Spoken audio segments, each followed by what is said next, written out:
Who don't want none? You don't want none? I want some. I want some, son. What's up, everybody? It's Grim, your YouTube Wrestling Figures heavyweight champion, coming to you today with my reactions for the 2016 Backlash. It was the inaugural pay-per-view for SmackDown Live, and I had to watch the first hour of this paper screw riding home from Creative Pro on my iPhone in the car, but I still enjoyed every second of it. What a paper screw. I am so excited right now. AJ Styles is the new WWE World Heavyweight Champion. You don't want none, son. And the matchup was incredible. It was lit as fuck. When the match began, I thought to myself, man, I really want to see the lunatic cringe, Dean Ambrose, end this abortion of a title reign, because it's been brutal. Now, I like Dean Ambrose. I like Dean Ambrose as like an Intercontinental Championship mid-carder, not as the WWE World Champion. I think that his run has been pure shit. Fuck your good unsubscribe. I love Dean Ambrose. It's just my opinion. It's just my opinion. Meanwhile, AJ Styles, phenomenal as fuck. So I really wanted to see him take the title. And then everybody had me convinced that it wasn't going to happen. And I'm like, please, just end this abortion of a title reign. Just let it be over. Just let it be over. And then they got into the match. And then they got into the action. And then all of a sudden I found myself being a fan of Dean Ambrose again. I'm like, oh, the son of a bitch decided to wake up today. Oh, he's not going to be a lazy lunatic cringe today. Oh, the fucker's actually going to put on a phenomenal performance, just like AJ has done. And these two tore the house down in an incredible WrestleMania quality main event matchup that I just absolutely loved. And then AJ Styles wins the championship. Dean Ambrose loses anyway. It was a win-win-win situation, son of a bitch. And I loved every second of it. Dude, let me speak for a second about how good The Miz and Dolph Ziggler are. This matchup was incredible. This matchup between The Miz and Dolph Ziggler was WrestleMania quality for the Intercontinental Championship. These two dudes don't get the credit that they deserve. I can't believe that Dolph Ziggler first has to lose to the lunatic fridge Dean Ambrose at SummerSlam and then lost to The Miz again. I was really rooting for Dolph to take the title here, but guess what? Spoiler alert, The Miz's nose is so far up Mr. McMuffin's ass that he can smell the back of his teeth. And of course, once again, The Miz retains the title. But the dude's been putting on such good matches, I can't even be pissed. The Maurice helps him win by spraying perfume in Dolph Ziggler's eyes towards the finale of the matchup. And that's when the Jizz drills Ziggler with the cum-drenching finale for the 1, 2, 3. But there was a couple spots there where I really thought that Ziggly Wiggly was going to take the Intercontinental title. I'm sure they're going to have a rematch in the future. And spoiler alert, Ziggly needs to take that title. We have to talk about this tag team championship tournament. We get the last chance match.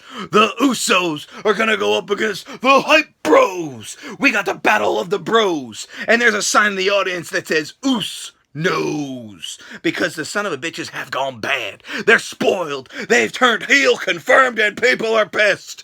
They ain't gonna play in the paint because now the pricks are wearing black and they look super similar to their cousin Roman Reigns. Spoiler alert. The black gimmick is not getting Roman Reigns over. The fucking lack of color hasn't done the fucker any favors. So why would you just go to all black? I like colorful wrestling attire, and they got rid of their colorful wrestling attire. So they go up against the Hype Bros. At least the Hype Bros, colorful, hype as fuck. But unfortunately, as predicted, the Usos took out the Hype Bros. The Usos went full heel, bitch bastards, taking out Zack Ryder's legs. He had no chance but to tap because he was in pain. So the Usos advance to take on Heath Slater and Rhino. What's their team name? Rhinator? Slater Rhine? I don't know. Slateros? Bootios? Who the hell cares? These two have been a fun as hell tag team to watch the past couple weeks on SmackDown, and everybody was completely behind them to take the tag titles, which is exactly why I thought it was never gonna happen. I really thought they had all this goodwill, all this awesomeness, all this hype behind Heath Slater and Rhino, this feel-good story, only to be squashed by the Usos to put them over as the baddest tag team on SmackDown Live. And thank God, It didn't happen. Pump the brakes, pump the brakes, pump the brakes. Do not let the Usos take the titles. They put them on Heath Slater. He wins the contract. And Beulah, we're going to buy a double wide. The news broke all over the internet this afternoon that Randy Orton was not cleared to compete. He's injured and he can't fucking fight Bray tonight. And people were pissed. Then the pre-show comes on, and they're still talking about as if the match is going to happen. They haven't pulled Randy Orton from the match yet.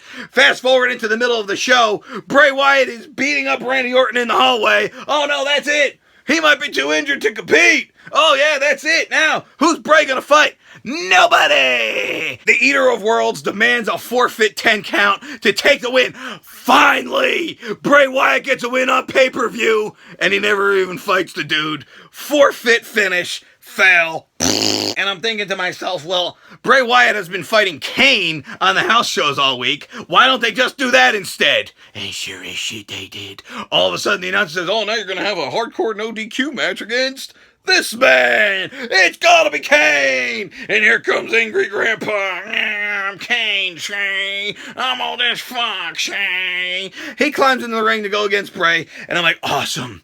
Bray Wyatt's gonna get another big win over the big red lame fruit roll-up face machine. Bray Wyatt finally gonna win a big one on pay-per-view. He drills this awesome senton outside on the announce table. Punks Kane right through it. Bray's on his way to victory until here comes old Gimpy. The Viper comes slithering down the aisle Gimp style with his broken ass leg. Randy comes with an RKO, but it wasn't out of nowhere because we saw that RKO coming from miles away. So you sort of failed that gimmick. And then I'm like, wait a minute, no, this can't be happening. Please God, no, kick out. Here comes Kane with a big coke slam. 1, 2, 3, Shane. What? Why the hell would you give Kane a win over Bray Wyatt in 2016? People are pissed. Shirt now available, Pro Wrestling Tees. Too stupid. This was full fucking... Pussy's out for Bray Wyatt's career because it's gone to the crapper, people. If they can't put him over Kane in this match, it's over. That means he was going to lose to Randy. That means that every guy Bray Wyatt calls out and talks creepy promos about and wants to fight, he's just going to get his ass kicked by. He's the biggest jobber ever. Okay, let's talk about the Women's Six-Pack Challenge. I picked Carmella to win the WWE SmackDown Women's Championship. I know, what the fuck were you thinking? But guess what? She actually came in second. She made it all the way to the end of the match. It was elimination style. Who'd they get out first? Harley Quinn. I mean, Alexa Bliss. Spoiler alert, Halloween isn't until next month, honey. I don't know why she's dressing up like that. Oh yeah, to get attention. Now, the most experienced little midget, Alexa Bliss, first one out of the match. Now I'm thinking to myself, maybe they'll put over Naomi. Naomi's athletic. She's got a really cool entrance. People are digging her. No! Let's just eliminate her second from the match, because WWE.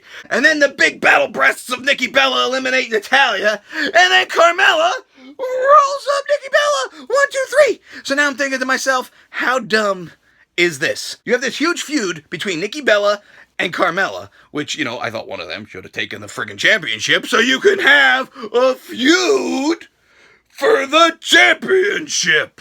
But no, instead, Becky Lynch wins with the pussy puller. When she pulls the arm up against her pussy, and she's like, oh, I'm having the arm on my pussy. And Becky Lynch takes the WWE Women's Championship, even though she has heat with nobody. The pre-show was full cringe. First of all, we have Jerry Lawler talking about how he really wants to see Alexa Bliss win the match because Alexa Bliss was sitting on the panel. And then Lita's like, look, he always talks nice to the girls. Like, spoiler alert, horny old man likes pussy. Duh.